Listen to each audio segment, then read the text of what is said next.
Assalamualaikum warahmatullahi wabarakatuh. Sahabatku semua, jumpa lagi dengan saya Bang Ali.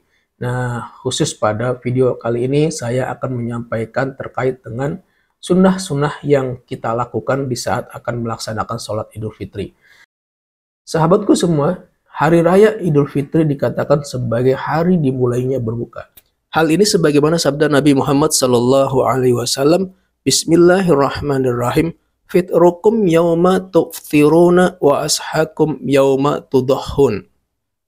Yang artinya, Hari Raya Idul Fitri adalah hari di mana kamu berbuka, dan Hari Raya Idul Adha adalah hari di mana kamu berkurban. Ini yang dikatakan sebagai Hari Raya Idul Fitri atau disebut hari dimulainya berbuka. Kemudian sunnah-sunnah apa saja yang bisa kita kerjakan sejak malam Idul Fitri sampai dengan pelaksanaan sholat Idul Fitri. Sunnah pertama yang bisa kita kerjakan yaitu mengagungkan nama Allah atau mengucapkan takbir. Nah, hal ini sebagaimana firman Allah dalam surah Al-Baqarah ayat 185. A'udzubillahi minasyaitonirrajim. Bismillahirrahmanirrahim. Walitukmilul iddata walitukabbirullaha ala ma hadakum wa la'allakum tashkurun. Yang artinya, dan hendaklah kamu mencukupkan bilangannya dan hendaklah kamu mengagungkan Allah atas petunjuknya.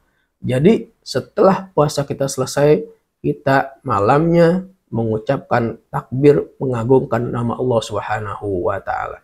Dan lapas takbir yaitu Allahu akbar, Allahu akbar, Allahu akbar, la ilaha illallah, wallahu akbar, Allahu akbar walillahil hamd. Allahu akbar kabira walhamdulillahi katsira wa subhanallahi bukratan wa asila. La ilaha illallah wa la na'budu illa iyyahu mukhlisina lahuddin walau karihal kafirun. La ilaha illallah wahda sadaqa wahda wa nasara abdahu wa azza jundahu wa hazamal ahzaba wahda. La ilaha illallah wallahu akbar, Allahu akbar walillahil hamd. Sahabatku semua, inilah kalimat atau lantunan takbir yang nanti kita ucapkan atau kita agungkan dimulai malam Hari Raya Idul Fitri ba'da salat maghrib hingga imam naik ke atas mimbar. Kemudian sunnah yang kedua yaitu mandi sebelum kita berangkat atau melaksanakan sholat Idul Fitri. Nah, niatnya yaitu nawaitul ghusla liyaumil Idul Fitri sunnatan lillahi ta'ala. Saya niat mandi pada hari raya Idul Fitri sunnah karena Allah Ta'ala. Kemudian caranya seperti apa? Caranya itu sama ketika kita hendak mandi wajib. Kemudian sunnah yang ketiga yaitu makan sebelum sholat Idul Fitri.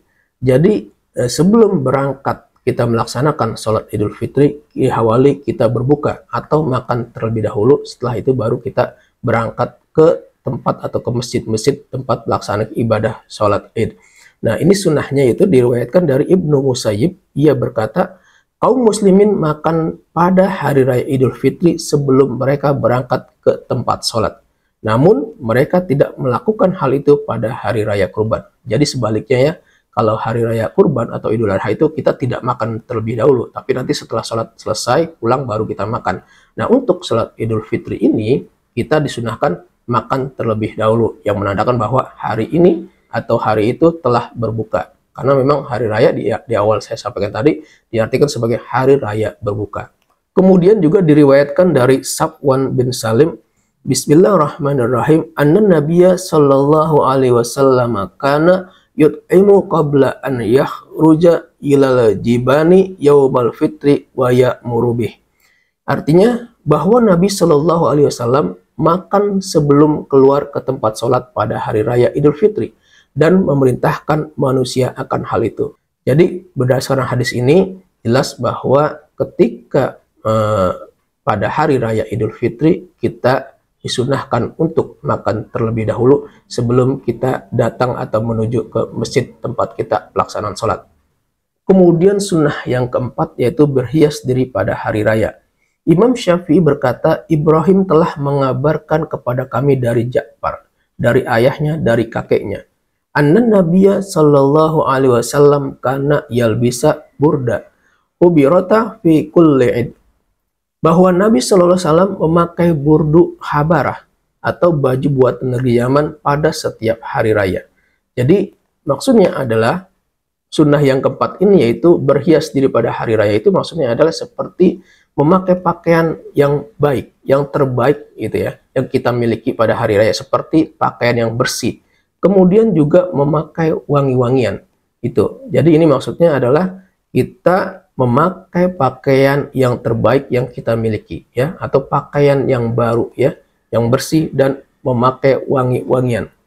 Nah, untuk wanita justru sebaliknya ya, dia hanya menggunakan pakaian yang terbaik, pakaian yang baik ya, hanya menggunakan pakaian yang terbaik untuk wanita. Akan tetapi tidak disunahkan untuk memakai wangi-wangian.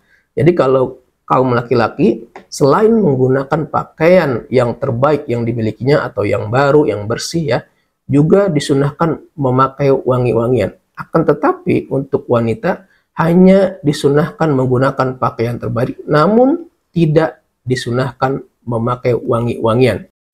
Kemudian sunnah yang kelima yaitu berkendara pada hari raya.